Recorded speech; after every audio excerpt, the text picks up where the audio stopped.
वाली एवं संपूर्ण पापों का हरण करने वाली है। इसी एकादशी से चातुर्मास्य व्रत भी प्रारंभ होता है। इसी दिन से भगवान विष्णु क्षीर सागर में शेषनाग की शैया पर तब तक शयन करते हैं जब तक कार्तिक शुक्ल महीना की एकादशी नहीं आ जाती है। आषाढ़ महीना के शुक्ल पक्ष की पूर्णिमा को गुरु पूर्णिमा अथवा व्यास पूर्णिमा कहते हैं। इस दिन लोग अपने गुरु के पास जाते हैं तथा उच्चासन पर बैठाकर माल्यार्पण करते हैं तथा पुष्प, फल, वस्त्र आदि गुरु को अर्पित करते हैं। ये गुरु पूजन का दिन होता है जिसकी प्रथा प्राचीन काल से चली आ रही है।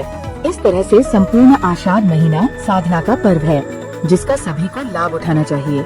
आषाढ़ महीना की संकष्टी चतुर्थी के दिन पढ़ी जाती है पौराणिक व्रत कथा जानिए। इस वर्ष 17 जून 2022 शुक्रवार के दिन आषाढ़ महीना के कृष्ण पक्ष की संकष्टी चतुर्थी पड़ रही है। इस दिन यह पौराणिक कथा पढ़ी और सुनी जाती है।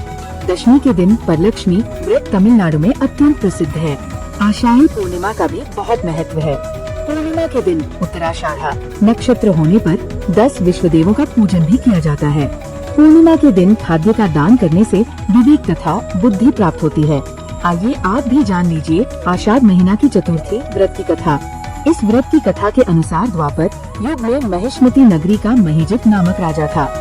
वह बड़ा ही पुण्यशील और प्रतापी राजा था। वह अपनी प्रजा का पालन पुत्रवत करता था, किंतु संतान विहीन होने के कारण उसे राजमहल का वैभव अच्छा नहीं लगता था। वेदों में निसंतान का जीवन व्यर्थ माना गया है। यदि संतान विहीन व्यक्ति अपने पितरों को जल दान देता है तो उसके पितृगण उस जल को गर्म जल के रूप में ग्रहण करते हैं।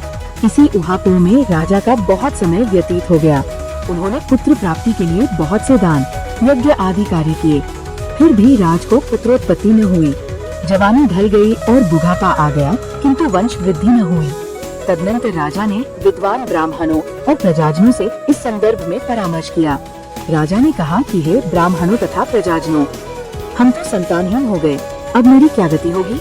मैंने जीवन में तो किंचित भी पाप कर्म नहीं किया। मैंने कभी अत्याचार द्वारा धन संग्रह नहीं किया। मैंने तो सदैव प्रजा का पुत्रवत पालन किया तथा धर्माचरण द्वारा ही पृथ्वी शासन किया। मैंने चिल्डाकुओं को दंडित किया, इष्ट मित्रों के भोजन की व्यवस्था की, गौ ब्राह्मणों का हित चिंतन करते हुए शिष्ट पुरुषों का आदर सत्कार किया। फिर भी मुझे अब तक पुत्र न होने का क्या कारण है? विद्वान ब्राह्मणों ने कहा कि हे महाराज, हम लोग वैसा ही प्रयत्न करेंगे जिससे आपके वंश की वृद्धि हो। इस प्रकार कहकर सब लोग युक्ति सोचने लगे। सारी प्रजा राजा के मनोरथ की सिद्धि के लिए ब्राह्मणों के साथ वन में चली गई। वन में उन लोगों को एक श्रेष्ठ मुनि के दर्शन हुए। वे मुनिराज निराहार